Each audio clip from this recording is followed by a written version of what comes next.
আসন্ন ঈদুল আজহা উপলক্ষে দেশের বিভিন্ন স্থান থেকে রাজধানীতে কোরবানির পশু আসতে শুরু করেছে। প্রতি বছরের ন্যায় এবার ঐতিহ্যবাহী রাজধানীর মতিঝিল গোপীবাগ হাটে জমে উঠেছে কোরবানির পশুর হাট। স্থায়ী অস্থায়ী মিলে এবার ঢাকায় 20 স্থানে পশুর হাট বসছে। কোরবানির পশু বেচাকেনায় এবার পরিকল্পনা মাফিক হাট বসানোর প্রস্তুতি চলছে বলে জানিয়েছেন দুটি সিটি কর্পোরেশন। হাটগুলোতে নিরাপত্তা জোরদার এবং সাইবার প্রতারণা রোধে অনলাইন গরুর হাটে বিশেষ নিরাপত্তা ব্যবস্থা থাকছে বলে জানিয়েছেন ঢাকা মেট্রোপলিটন পুলিশ ডিএমপির কমিশনার হাবিবুর রহমান।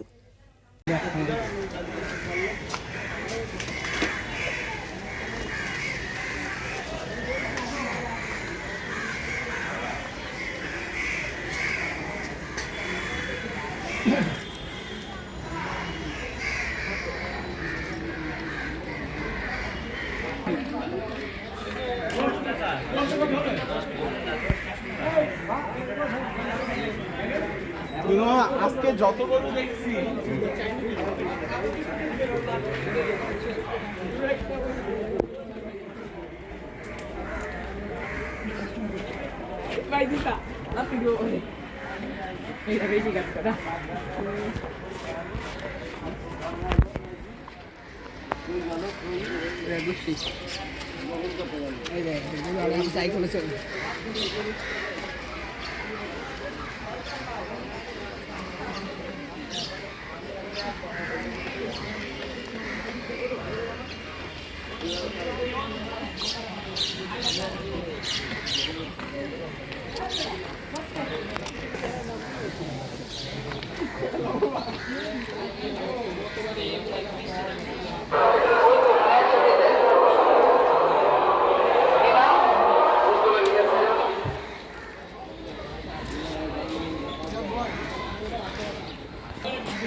লাঠি বা রশি কিছু বাঁধবেন না।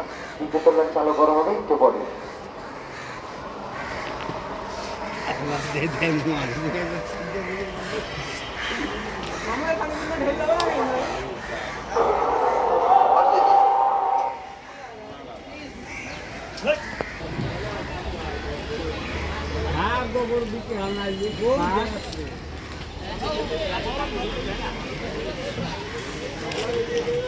না বাইরে